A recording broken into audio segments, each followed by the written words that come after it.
tiempo tenía como clara referente a la doctora Mari Belov, que después vamos a dedicarle unos minutos, más o menos a la finalización de la exposición, pero lo que queda claro es que Martiniano ha sido una persona con inquietudes en cuanto a la investigación, a profundizar sus conocimientos del derecho procesal penal, especialmente el juvenil, y bueno, eso ha rendido sus frutos, dado que es especialista en derecho procesal penal, es magíster, y también es docente dentro de la universidad, y los que hemos compartido parte de su trayectoria, de su itinerario, realmente nos sentimos halagados de la actualidad que está viviendo, disfrutando. Indudablemente tiene una proyección todavía importante y esperemos que lo pueda coronar con lo máximo, ¿no? En cuanto a las aspiraciones que tenga. Y aquí creo que se ha cortado.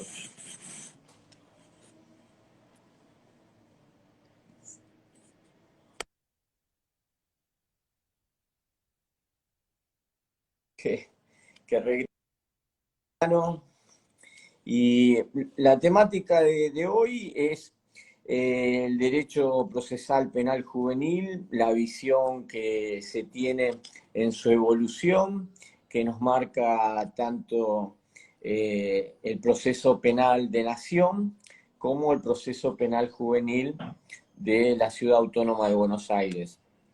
Esto también con las determinadas características que aquí lo que se da es cómo juegan y se conjugan los principios y las garantías de las niñas, niños, jóvenes en cuanto a... Aquí volví, profesor. Acá estamos, acá regresa. Aquí volví. Muy bien. Aquí volví. Acá volvió, bueno, dale. Aquí estamos. Y estamos ahí finalizando ahí la introducción, es cómo se conjugan estos intereses y las distintas visiones que existen tanto desde de Nación, de Cava, y también tengan ustedes también presentes, también ahí les hablo a quienes nos siguen de mi comisión de la Universidad Nacional de Matanza, que toda esta normativa, sí podemos afirmar, esto sin tratarlo con Martiniano, Martiniano es vetusta, porque buena parte de la normativa viene de la época del proceso militar, bueno, cómo corresponde que esto sea modificado y cómo también corresponde que esa normativa de fondo sea llevada adelante con una línea de un derecho procesal penal juvenil actualizado y acorde a estos tiempos. Así que hecha la presentación de Martiniano, ahora te escuchamos y obviamente en algunos momentos te voy a estar haciendo algún tipo de pregunta que sea del interés de todos. Gracias, Martiniano. Bueno, por favor, muchísimas gracias, profesor Coronel, y a todos y a todas quienes comparten esta tarde. Muchísimas gracias por la generosa presentación. Bueno, hoy la verdad que cuando me convocó el profesor es un desafío preparar algo que resulte de utilidad, de que resulte de interés, además del punto de vista académico. Pero puedo decirles, y un poco me corresponde en la generalidad de la ley, que realmente el derecho penal juvenil hoy en Argentina tiene tantísimas cuestiones para discutir, debatir y replantearse, digamos. La primera cuestión que yo estaba anotando mientras escuchaba al profesor Coronel tiene que ver con el sistema penal juvenil. Tiene una diferencia con respecto al enjuiciamiento de personas adultas, es que para la Corte Interamericana y para el derecho internacional hay un fuerte deber de prestación positiva de los Estados respecto de los niños, niñas y adolescentes. ¿A qué me refiero con esto? Es que el deber de cuidado y de protección de los niños se verifica en cualquier tipo de instancias, más allá de que resulten infractores o víctimas o eventualmente estén en una situación de vulnerabilidad. Entonces, el proceso penal juvenil tiene una característica que, como decía hace un rato, lo diferencia de otros procedimientos, es que al mismo momento que en el cual debe investigarse, por ejemplo, la presunta comisión de un delito por parte de un adolescente, aparecen otros deberes en cabeza del Estado. Por ejemplo, que ese adolescente no tenga documentos, que esté en situación de calle, que no tenga el calendario de vacunación, completa, que haya sido víctima de deserción escolar, de maltrato intrafamiliar, como decía antes, que esté en situación de calle, que esté, bueno, en diferentes situaciones que potencian, digamos, la decisión que tiene que tomar el operador, que ya no es solo la de la acusación, si comprobar el delito, las cámaras de seguridad, el careo, el reconocimiento en rueda de personas, las pruebas testimoniales, sino que además entendemos que el moderno derecho internacional está exigiendo un poco más al foro especializado.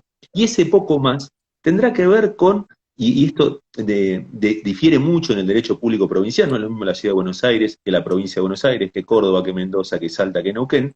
Esta articulación, digamos, que yo planteaba entre derecho penal y sistemas de protección puede darse a partir de la comunicación del proceso penal juvenil a los diferentes sistemas de protección local de derechos, por ejemplo, en el caso de la matanza, los servicios locales de protección, como ocurre en los casos de la provincia de Buenos Aires, el Consejo de Derechos de Niños, Niñas y Adolescentes en la Ciudad de Buenos Aires, también a modo de ejemplo, puede darse a partir de la propia intervención del juez penal juvenil que mientras investiga el delito satisface mínimamente esos derechos de prestación positiva, por ejemplo, consiguiendo que ese adolescente o esa adolescente se consiga su documentación, se regularice su situación documental, consiguiéndole un subsidio o articulando para conseguir un subsidio habitacional y diluir esa situación de calle que recién señalábamos, o eventualmente también, y esto, insisto, depende del diseño que tiene hoy en día el derecho público provincial, articulando con, por ejemplo, la justicia civil o justicia civil con competencia en asuntos de familia,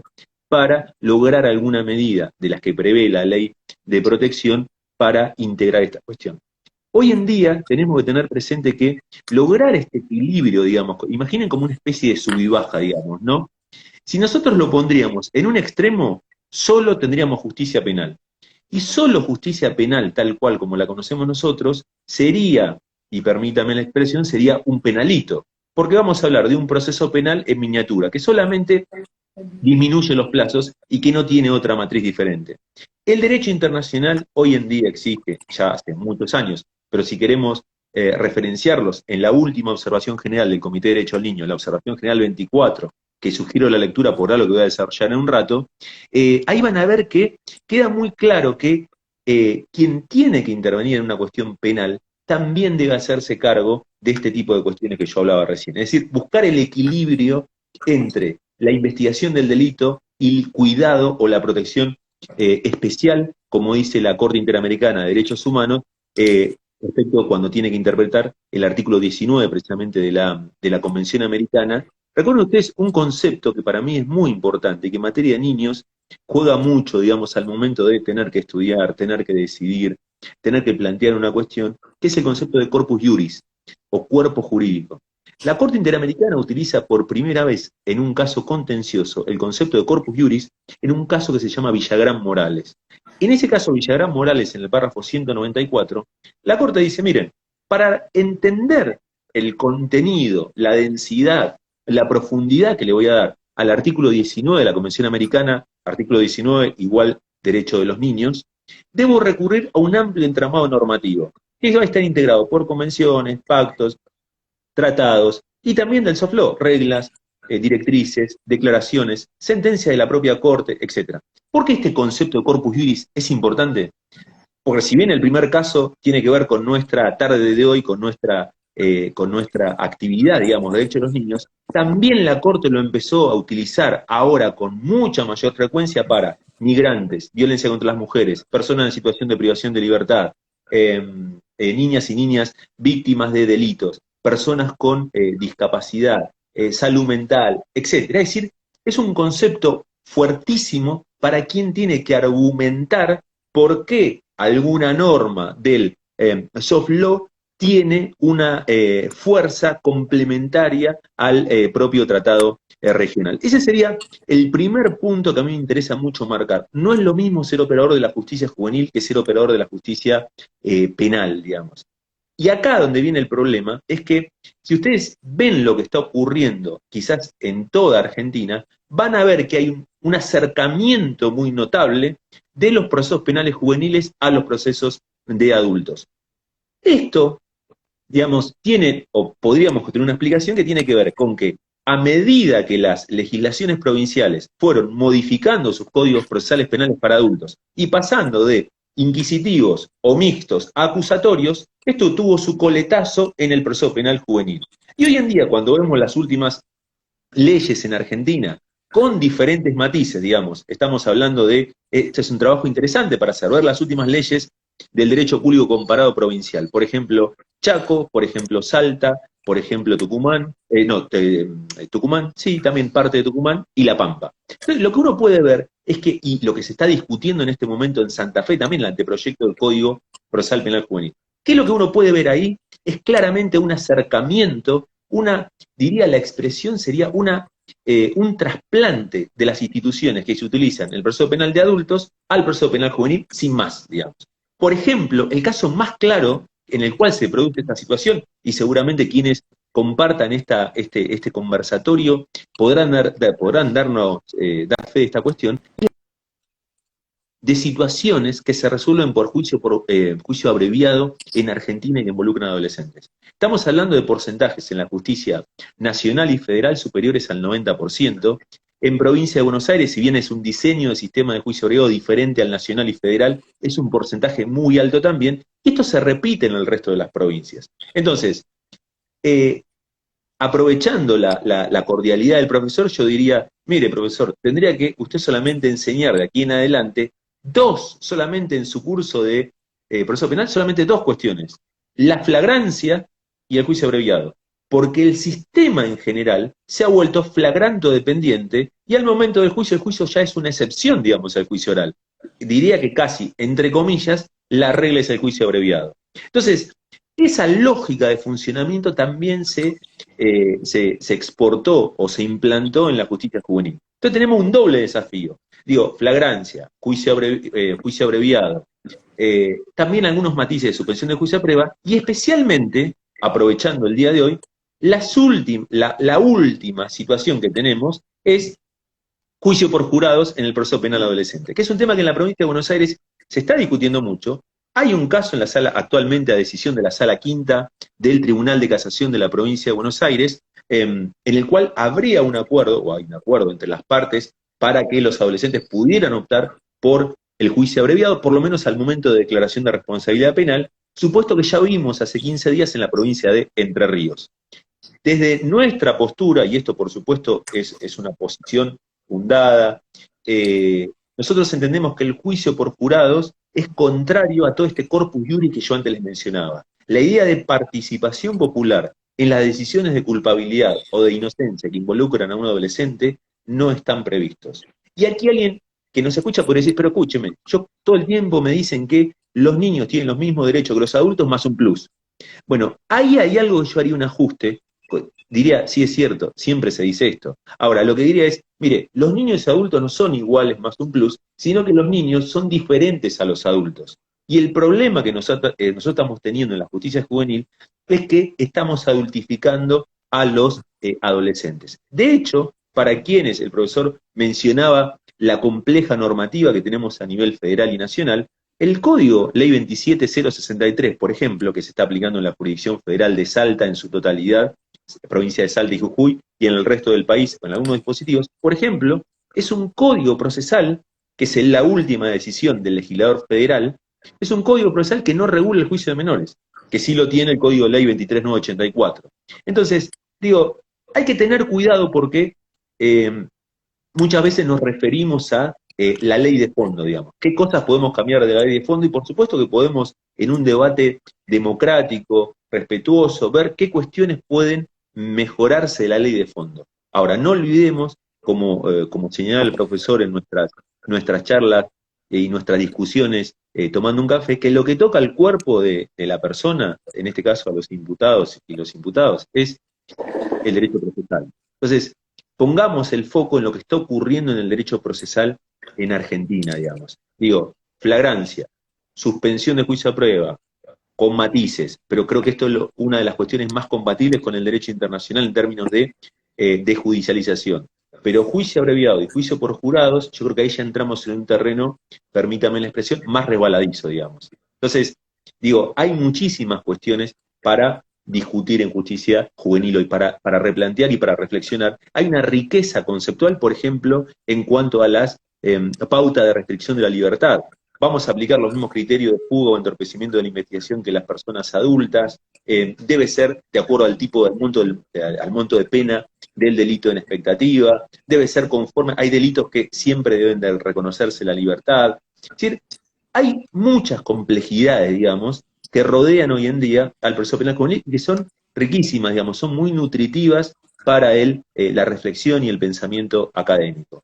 También hay algo que, hablando con el profesor, me decía, y este es un punto muy importante hoy en día, que tiene que ver con la justicia restaurativa.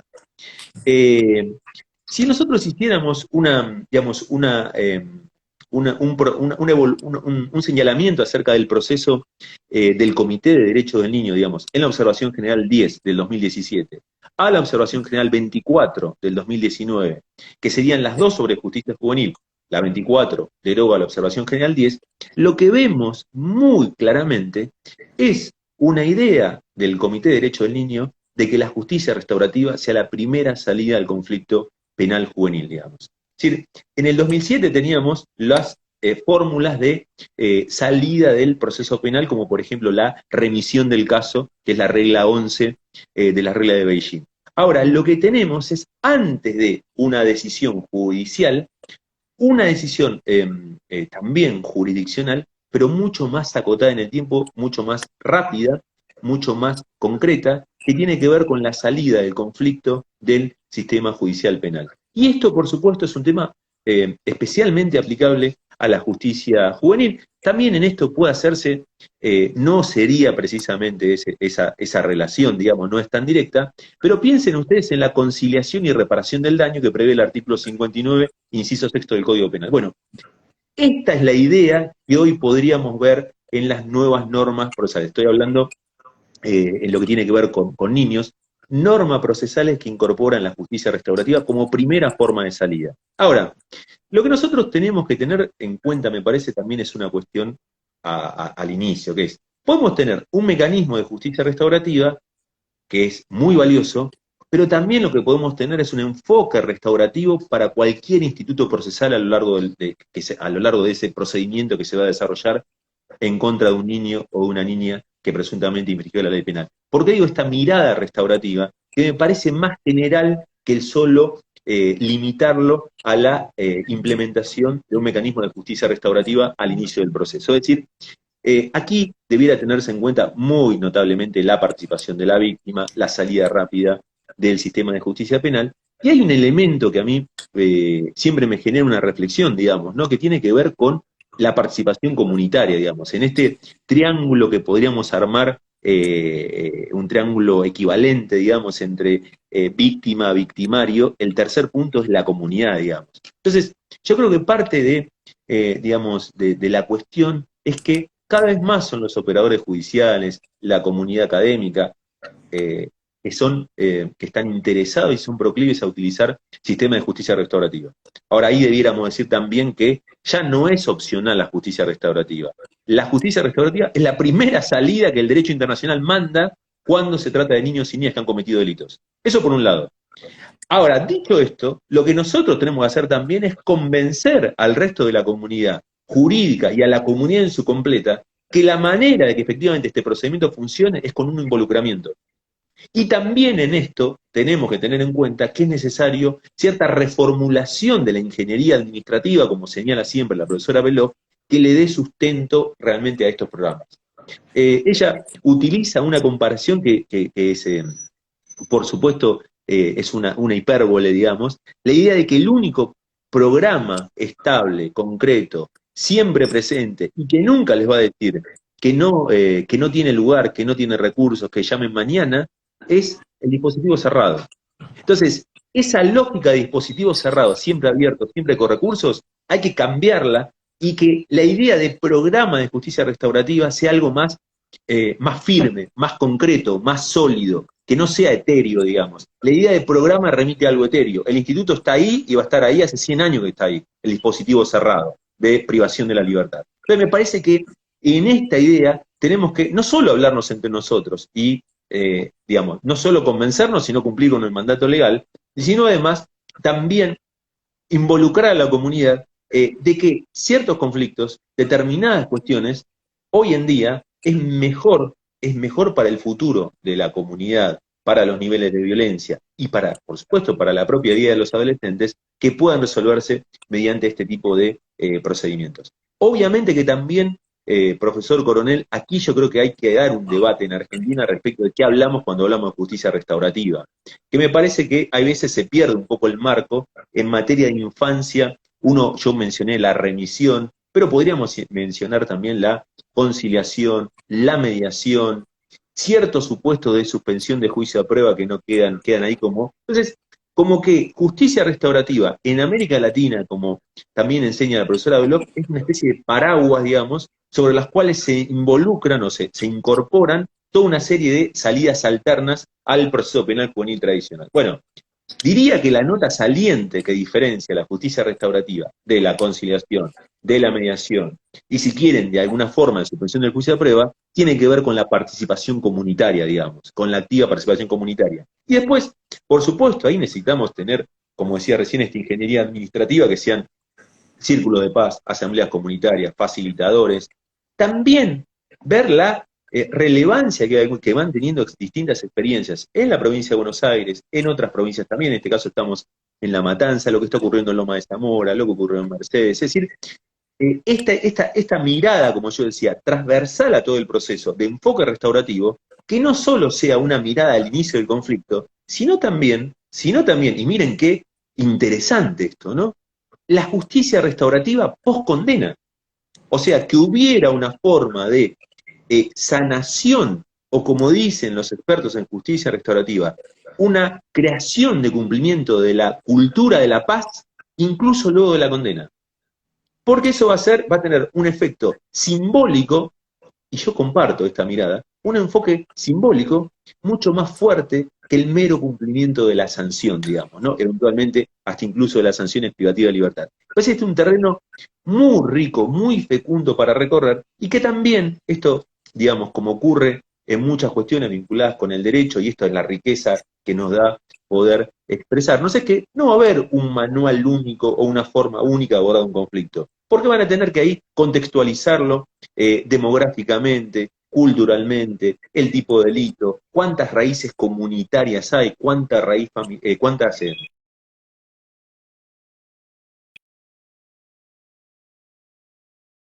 el lenguaje, digamos, el lenguaje. Es decir, como verán, hay una interdependencia.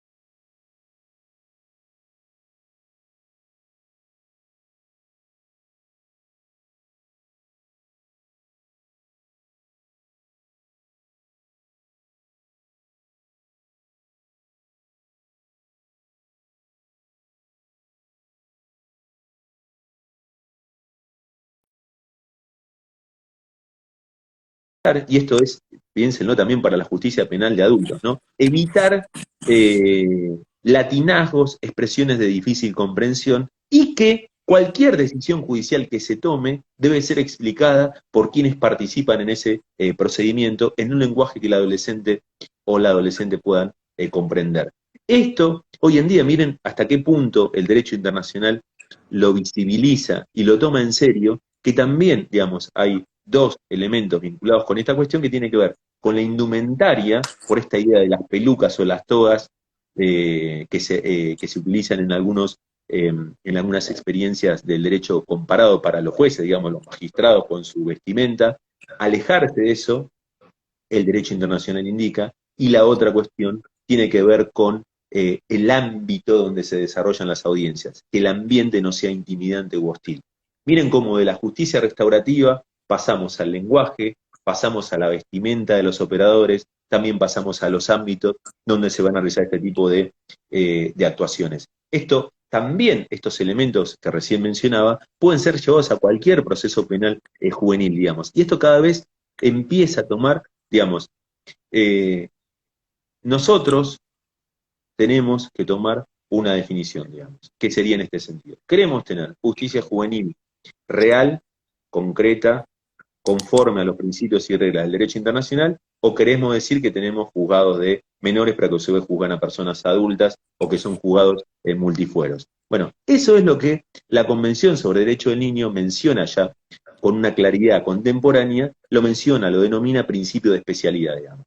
Y ustedes pueden ver algunas cuestiones del principio algunas dificultades del principio de especialidad, también yendo a esta articulación que estoy intentando hacer entre lo teórico y lo práctico, pueden ir algunas dificultades vinculadas con el principio de especialidad, digo, en la justicia federal de todo el país, donde no hay jueces federales especializados en cuestiones de menores, sino que van a encontrar jueces solamente con especialización en cuestiones federales. Lo mismo en la instancia de ejecución de las sanciones. Es difícil encontrar en Argentina alguna jurisdicción que cuente con un magistrado del fuero juvenil que además se encargue de supervisar las sanciones no privativas y privativas de la libertad. Y la otra instancia, que también es un ejemplo muy a la mano, digamos, tiene que ver con las instancias revisoras de impugnación de la primera instancia, digamos, las cámaras de apelaciones, donde tampoco hay, salvo algunos intentos que hubo en la provincia de Buenos Aires, en la Ciudad Autónoma de Buenos Aires y en alguna provincia, que disculpas que no la tengo presente en este momento, ideas legislativas de tener una cámara penal juvenil especializada, o por lo menos una sala, digamos. Ahí donde ven el alcance del principio de especialidad. Que va a tener, yo recién mencionaba, el aspecto orgánico, digamos, los tribunales, los juzgados, etc. Pero también lleven esta idea de especialidad a los aspectos normativos, como decía antes. El procedimiento de flagrancia, la ley nacional, el procedimiento de flagrancia regulado en la ley 27272, por ejemplo, plantea la regla de aprehensión inmediata. Que cualquier persona en flagrancia debe ser aprendida y conducida en ese carácter ante el juez o la jueza. Bueno, ese procedimiento, si ustedes ven el debate parlamentario y algunas resoluciones de la Cámara de Casación de la Capital Federal, claramente hay una referencia a que no fue pensado para ser aplicado en el proceso penal juvenil.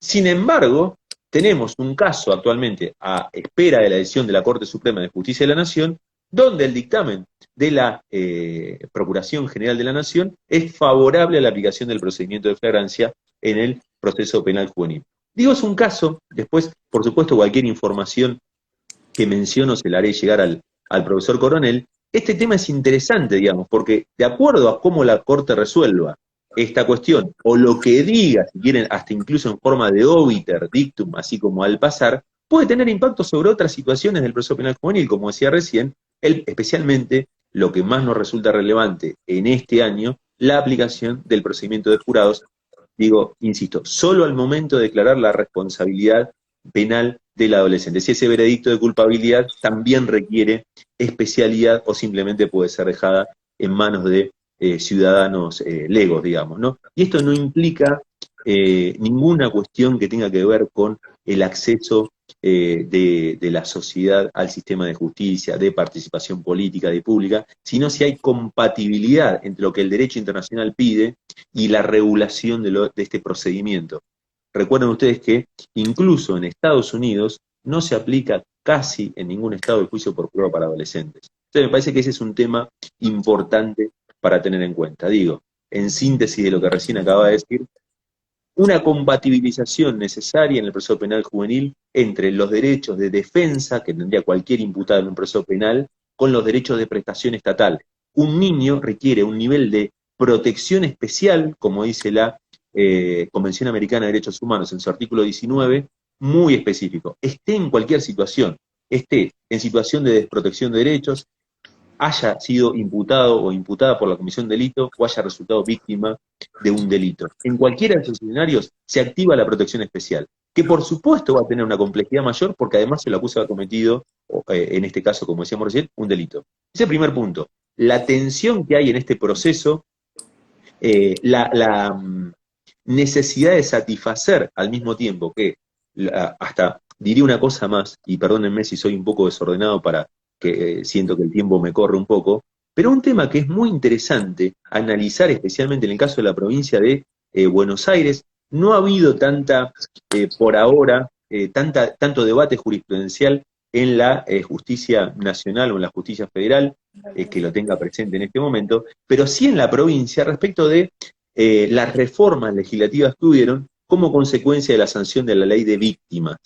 Y este es un punto importante porque la ley de víctimas también reformó la ley 13634 del procedimiento penal juvenil en la provincia de Buenos Aires. Entonces, la pregunta sería, es muy claro, la tutela judicial efectiva, el derecho de la víctima a acceder al procedimiento, tomar conocimiento de las actuaciones, etc. Ahora, en la posibilidad de intervención más punitiva de la víctima, constituida como particular damnificado o como querellante, si quieren, o en cualquiera de sus formas, en el proceso penal juvenil, es un tema que yo tengo algunas dudas, digamos, si hay compatibilidad. El derecho internacional en esto no, diría que um, sería un poco, quizás, sonaría un poco ambicioso de mi parte decir no es claro, digamos. Yo no pude ver con claridad esta cuestión de la inserción de la víctima en el proceso penal juvenil. Me parece que las referencias a la víctima tienen que ver, miren cómo diría un reconocido locutor de televisión, todo tiene que ver con todo,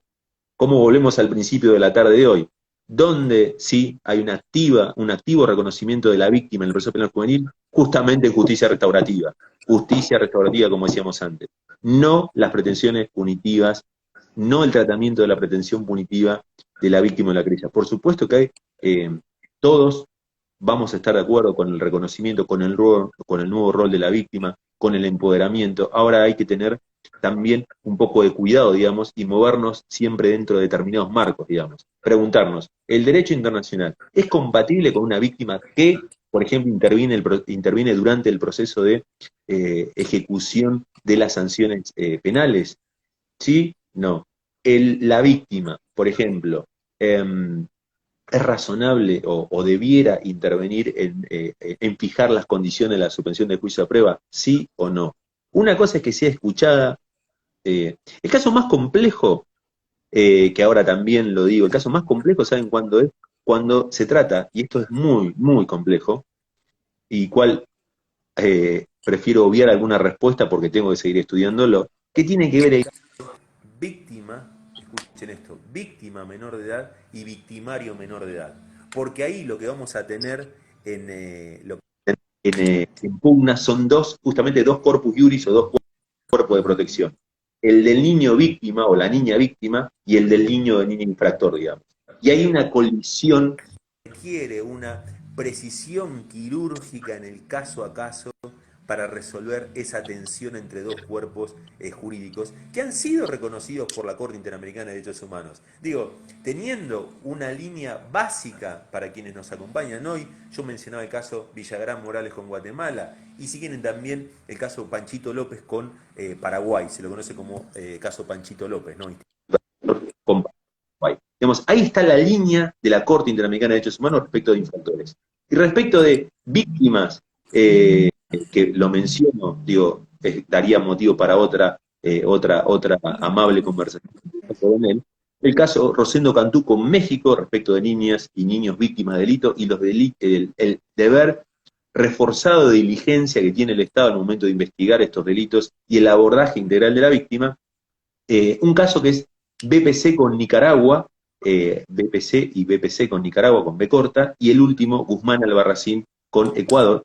Digo, estos dos últimos casos también son interesantes para analizar en la dinámica de los procesos penales juveniles, porque el que les mencionaba con Nicaragua es un caso en el cual la declaración de no culpabilidad se arriba mediante un procedimiento de jurados. Y era el presunto responsable de esta cuestión, de este abuso, era el padre de la niña.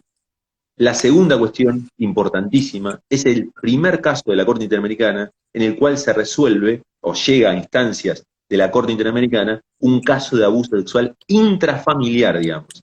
Quienes trabajen estos temas no pueden desconocer ese fallo en cuanto a la claridad de la Corte Interamericana respecto de los deberes del Estado, el abordaje de la víctima y el funcionamiento del sistema judicial. Digo esto porque también en estas cuestiones teóricas, práctica del derecho internacional y práctica del derecho local, es interesante es interesante detenernos un segundito y preguntarnos, digo, y en esto simplemente voy a hacer un título, ustedes seguramente han escuchado, han visto o han leído un caso de la ciudad de Mar del Plata en el cual un adolescente de 14 años que denuncia haber sido víctima de un abuso sexual gravemente ultrajante por parte de 3 personas, en el juicio por jurados, a la cual la víctima se opuso a que se realizara de esa manera, el veredicto fue de no culpabilidad sin posibilidad de impugnación por parte de la víctima.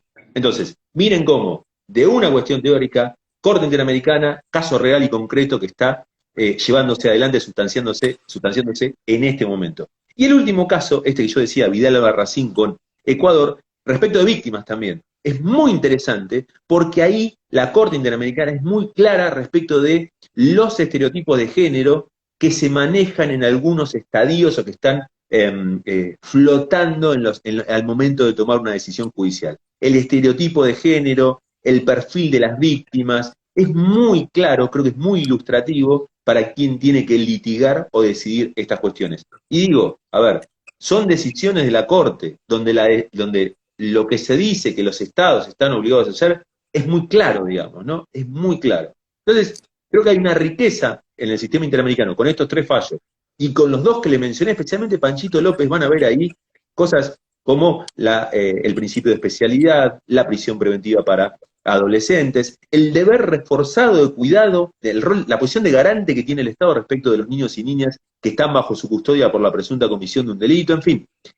Con ese esquema ya tenemos víctimas y victimarios. Y si a eso le ponemos por encima la observación general 24 del Comité de Derechos del Niño, ya tenemos cuya lectura fervientemente recomiendo, digamos, es muy extensa y abarca todas las cuestiones de la justicia juvenil, desde la justicia restaurativa hasta el diseño de los centros de privación de la libertad, ya tenemos una cabal idea de cómo hoy tanto la jurisprudencia a nivel regional y el derecho internacional imaginan la respuesta del Estado principalmente frente a niños y niñas que presuntamente han cometido un delito.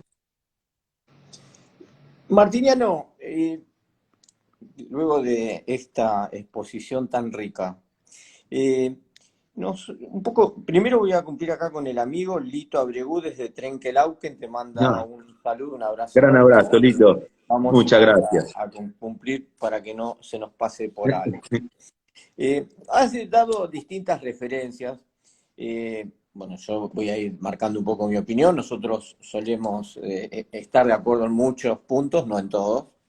El tema del rol del querellante en la justicia procesal penal juvenil es un tema de debate, como cuando se instituyó el rol del querellante en la reforma del Código Procesal Penal de Nación allá por comienzo de la década del 90, el Código Levene, no existía el rol del querellante, porque para representar a la sociedad está el Ministerio Público. Esta fue la razón en concreto por el cual no figuraba el rol del querellante en el Código Procesal Penal. Luego, distintas razones, más que nada la actividad del Colegio Público de Abogados, llevó que se realice esa reforma. Ahora, también llevándolo, de esto estamos hablando de 3, 4 décadas hacia atrás, pero igualmente, si bien yo adhiero contigo dentro de la problemática juvenil es distinta, pero también estamos jugando 2 institutos distintos, ¿no? O sea, la justicia penal juvenil, por el otro, el rol de la víctima, que fíjate vos que una década atrás sería impensado que la víctima tenga un rol activo en el proceso penal, no solo en el proceso penal, sino en la ejecución de la pena, ¿no? Sí. O sea, estamos hablando de situaciones que tiempo atrás considerábamos en algunos aspectos impensados, pero que hoy la norma, la ley, o sea, adecuándonos a estos tiempos y llevándonos por la jurisprudencia y las normativas modernas, nos hemos ido adecuando, y lo cual ha sido un avance. Ahora, en cuanto al tema de querellante sí, querellante no, hoy resultaría difícil porque te diría que es un instituto que en Argentina, ¿no? Es como que ha avanzado en todos los terrenos y entiendo el por qué vos tenés tus reservas, ¿no? Dentro del proceso penal juvenil, que no lo decís vos, lo voy a decir yo, en el sentido, porque, a ver, allá en la década del 90 la discusión era porque decía que la querella iba como particular, iba por la venganza, y acá no digo que sea por una venganza, pero sí porque la víctima no, no es que no esté preparado, pero no se considera adecuado en un proceso penal juvenil una actividad fuerte de la querella, que sería también lo que se dice en los procesos penales. Tenés el Ministerio Público y tenés la querella. Y por el otro lado tenés solo la defensa con la víctima, ¿no? Entonces, como que hay una falta de equilibrio en el sistema acusatorio en cómo llevar los roles. Ahí tengo mis reservas, no sé. eh, Resulta hoy como prematuro dar una opinión, más que nada porque yo desde esos tiempos venía diciendo que era importante el rol de la querella. Fíjate que hay muchas investigaciones que se han dado vuelta con la participación de la querella. Si bien coincido también contigo en que en Argentina el rol de la querella no es el rol de la querella que tiene en Estados Unidos. O sea, Estados Unidos, el defensor tiene una amplitud en cuanto al rol de investigación en un sistema acusatorio que el que tiene en Argentina, porque en Argentina si hay un rol activo por parte de la defensa de la querella, lo primero que se hace es sospechar de los abogados, ¿no? Eh, pero también es una cuestión cultural.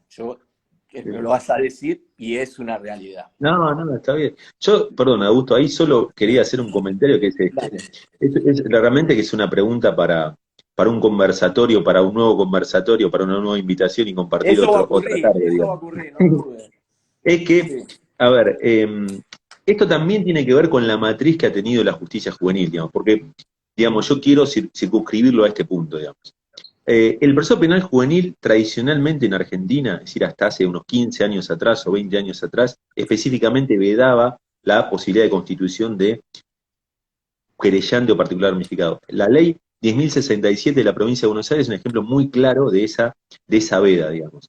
Cuando se discutió en la justicia nacional, digamos, con algunos casos, digo, son casos trágicos, ¿eh? En esto yo he trabajado muchísimo con víctimas, entiendo, puedo comprender, no puedo ponerme en el lugar de la víctima porque estoy ayudando a la víctima, pero hemos trabajado muchísimo con víctimas y lo seguimos haciendo en el patrocinio jurídico gratuito de la UBA y por delitos especialmente de violencia sexual contra niños y niñas. Lo que yo digo es que tengo mis dudas que en el derecho procesal penal juvenil reconozca hoy el mismo grado de intervención de la víctima que ocurría en el proceso de adultos. Y que el derecho internacional parecería ir en ese sentido, de limitar la participación de la víctima, el derecho penal juvenil internacional, el entramado normativo, y darle sí mucha participación en mecanismos de justicia restaurativa. Justamente lo que mencionaba el profesor Coronel es el último, digamos, la última legislación muy antigua que se está intentando cambiar a nivel provincial y que tiene un muy rico debate, es el anteproyecto de Código Procesal Penal de la provincia de Santa Fe, que lo pueden encontrar en los sitios de la provincia. Y ahí van a ver, justo lo que decía el profesor recién, es que hay el legislador me dio la impresión, al poder intercambiar algunas opiniones en actividades como esta, el legislador reconoce muy claramente una actividad de la víctima, pero a su vez la sujeta muchísimo a la actividad del Ministerio Público Fiscal. Van a ver, leyendo el texto, la claridad de esta cuestión, ¿no? Claramente, además de ser una querella adhesiva, está muy limitada a la actividad punitiva en cuanto a restricciones que pueda tener el Ministerio Público Fiscal. Me pareció una forma de compatibilizar, de intentar por lo menos, hacer un intento de poner la discusión sobre la mesa que implique participación de la víctima, participación de la querella, y hasta incluso uno podría, aunque realmente debo decir que no lo tengo del todo claro, decir, mire, la querella puede tener participación procesal al momento de investigar los hechos, hasta llegar a una sentencia de culpabilidad o de absolución. Ahora, después lo que tiene que ver con la fijación eventualmente de una sanción, el tipo de sanción, si es privativa, no privativa, dentro de las privativas qué sanciones, y el tiempo, quizás ahí sí lo veo más claro, que me parece que el derecho internacional ahí aparta a la víctima, digamos. Esa es Sí, una posición. ahí discúlpame, Martinero, porque ahí yo creo que también va en el sentido del avance de las doctrinas modernas, ¿no? Porque muy bien hiciste, vamos a detenernos en los minutos que nos quedan, 10 minutos, es en lo siguiente. A ver, hay algo bien claro en toda esta evolución del derecho procesal penal juvenil. Tiempo atrás no se pensaba que los niños tuviesen un abogado, ¿no? En el derecho penal hoy, donde hay un niño víctima, tiene su abogado, ¿no? No quiero decir defensor, tiene un abogado que le garantiza y protege todos sus derechos y sus garantías constitucionales, que eso camadas anteriores no lo tenían presente, y que realmente la evolución del sistema, la preparación del Poder Judicial o de los operadores del sistema realmente han demostrado un avance importante porque quizás la sociedad no lo sepa, no lo valore, pero quienes nos toca articular dentro del esquema Cuadros judicial técnicos fantásticos. realmente son relevantes e importantísimos. Sí, también ahí hablaste bastante, es importante también destacar el tema del juicio abreviado, ¿no? Es el 90% del sistema procesal penal juvenil de adultos se resuelve por el juicio abreviado. Lo que tenemos que destacar es que no es con un sistema americano, o sea, con una amplia libertad del Ministerio Público para resolver la problemática penal, porque si bien todos dicen que va a su justo saber, la realidad es que se atienen por reglísima general, no regla general, reglísima general, por la calificación legal de requerimiento de elevación. O sea, es más que raro que se aparten de eso, más allá que habitualmente, por su experiencia, saben que esto en debate cambiaría en la calificación. Y aún así sostienen lo que nos aleja un poco al término de justicia. Esto es lo que ocurre, no es una crítica, pero es lo que viene ocurriendo. Ahora, me pareció destacadísimo lo que has dicho de que tampoco ni en los niveles académicos se desarrolla, que es el aspecto de la suspensión de juicio a prueba, que acá le decimos probation, pero que en el sistema procesal penal juvenil tiene un desarrollo importante muchas veces, el de realizar el proceso, dictar una culpabilidad, una responsabilidad penal, y eso lo que es el cumplimiento de la responsabilidad o sanción penal es con un trabajo comunitario, que es lo que realmente es la definición de la probation, ¿no? Que es después del proceso la condena, entonces se cumple con el trabajo comunitario y eso lleva a la extinción de la acción penal. Que aquí, para finalmente destacar y resaltar lo que es la justicia restaurativa, que, bueno, que es un tema que yo vengo estudiando, que, bueno, un poco sabe Perdóname, Martiniano. solo un comentario. Sí, Para cerrar esto de probation, antes que no vayamos sí, de sí, probation o sí, suspensión de justa prueba, como la conocemos, sí. es también en esto van a notar digamos, la aplicación del principio de especialidad hoy en día en la jurisprudencia. ¿Y a qué nos referimos con esto? Por ejemplo, fijación de pauta de conducta por debajo del plazo de un año que marca el artículo 76 bis del Código Penal. Por debajo de un año. Pauta de conducta de 6 meses, de 3 meses, de 6 meses. Y además, también viene la parte rica de lo que recién decía el profesor Coronel, que tiene que ver con pautas de conducta que sean más creativas, más imaginativas, y esto está ocurriendo, que las del 27 bis del Código Penal, y que se ajusten al sujeto que tenemos delante, digamos.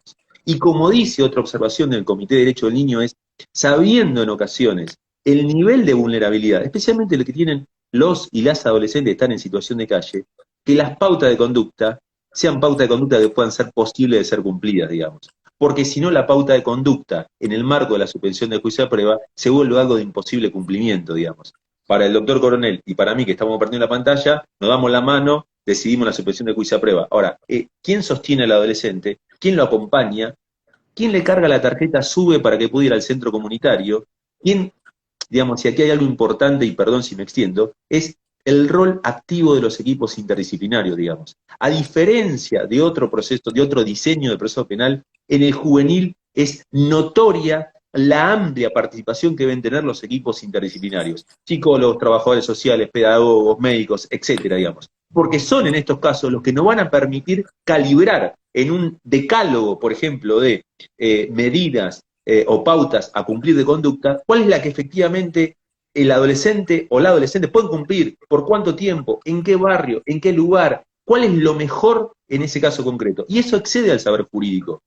Me parece que en materia penal juvenil también, profesor, lo que hay que tener muy claro es que aparece un grado de interdisciplina mucho más notorio que en otras ramas del derecho penal, digamos. Se juega al momento de la justicia restaurativa, al momento de definir si el adolescente o la adolescente es entregado a sus padres, puesto en un programa de libertad vigilada, en un dispositivo de restricción de la libertad o de privación de la libertad, si cuál va a ser el calibraje que vamos a tener en la suspensión del juicio a prueba, y especialmente en esto que usted decía, al momento de determinar una sanción, ¿qué tipo de sanción? ¿Privativa o no privativa? No privativa, que debiera ser la centralidad, digamos, en esto hay que invertir la lógica, digamos, ¿no? Decíamos, bueno, la centralidad del dispositivo de privación de libertad tiene que ser evaporada y aparecer esa misma solidez para la justicia restaurativa. Bueno, en el caso de las medidas no privativas de la libertad, es lo que debiéramos estar más discutiendo, digamos. ¿Cuántos lugares, cuántos operadores se requieren para tener un catálogo amplio de medidas de justicia, de medidas no privativas de la libertad que efectivamente puedan ser cumplidas por el adolescente? Y después ver las medidas privativas de la libertad o la duración. Porque como dice la profesora Beloff, o como enseñó durante tantos años, si no terminamos discutiendo algo que es muy sintético, digamos, y ustedes seguramente me comprenderán, que es desde qué edad castigar y por cuánto tiempo castigar.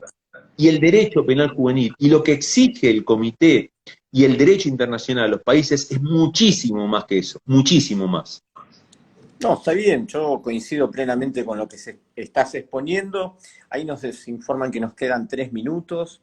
Indudablemente tenemos ya razones suficientes para una próxima charla, un próximo encuentro. Desarrollar fundamentalmente lo que nos está explicando Martinano, que es la justicia restaurativa juvenil es la llave, ¿no? Un poco de la pacificación social, el equilibrio social, que el sistema judicial a la fecha no lo ha desarrollado, no ha profundizado su desarrollo, para no herir sensibilidades. Y indudablemente que todo lo que sean las decisiones de suspensión de juicio a prueba, probation, que bienvenido sea si también se llegara a adoptar en Argentina, el eje está en el seguimiento, un seguimiento efectivo de que se cumplimenten las medidas, que ha sido una de las fallas que a la fecha tenemos en la implementación del Instituto de la Suspensión de Juicio a Prueba, que es una crítica por todos, pero que indudablemente nos llevará a reflexionar cómo mejorar eso.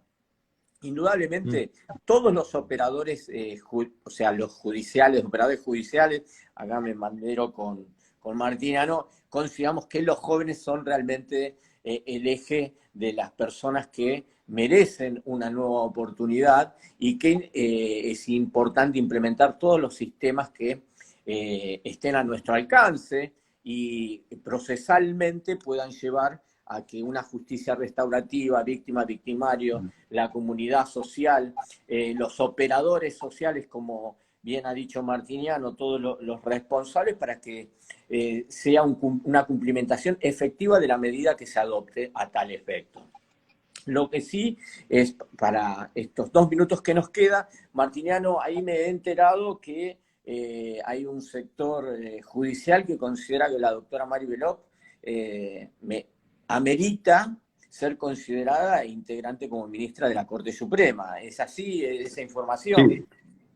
Bueno, gracias Augusto, sí, es una información que ya es pública y lo comparto con quienes están con nosotros esta tarde, realmente por la trayectoria académica reconocida de la profesora Beloff, por ser catedrática la primera catedrática mujer de la Facultad de Derecho, por la perspectiva que tiene en materia de derechos humanos y por su especial rasgo de derecho procesal penal. Ella es discípula directa del profesor Mayer, más allá de sus trabajos sobre género, derecho internacional, derechos de niños y niñas, esta perspectiva del procesalismo moderno, digamos, y de una postura del derecho internacional compatible con el derecho penal liberal, me parece que puede aportar mucho a los nuevos debates que nosotros tenemos. Recomiendo un trabajo de la profesora que lo pueden googlear, que me parece que ella se va a presentar sola en ese trabajo, que es un trabajo sobre, es justificable el derecho penal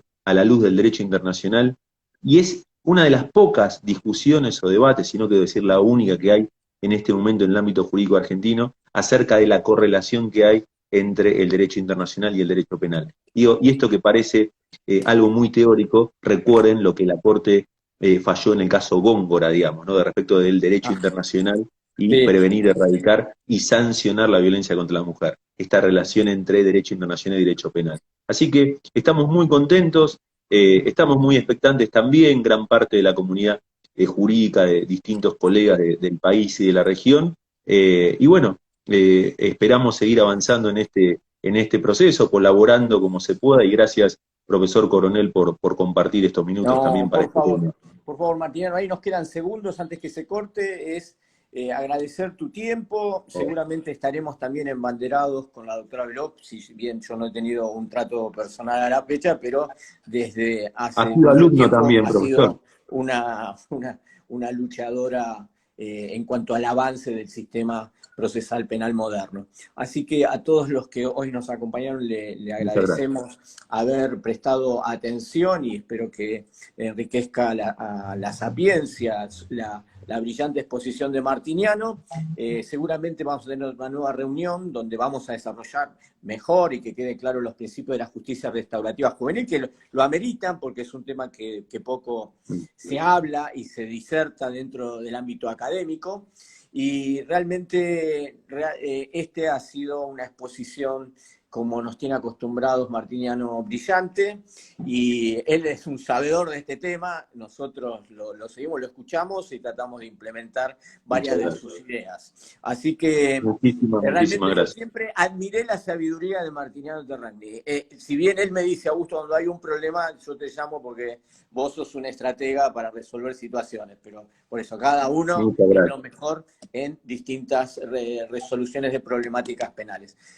Realmente, antes que se nos esté cortando, vamos a finalizar Gracias. por el día de hoy y vamos a tener un próximo encuentro seguramente en el mes de Gracias. noviembre con Martiniano. Un abrazo Buenas tardes a enorme, todos y a todas. Martiniano, y Muchas gracias. lo mejor, ¿eh? Abrazo enorme. Gracias Gracias. por tu Buenas tiempo y tardes. gracias a todos los Gracias. que nos acompañaron. Que tengan Hasta buenas tardes. Muchas la gracias. semana que viene. Hasta luego. Chau, Chau, chau. chau.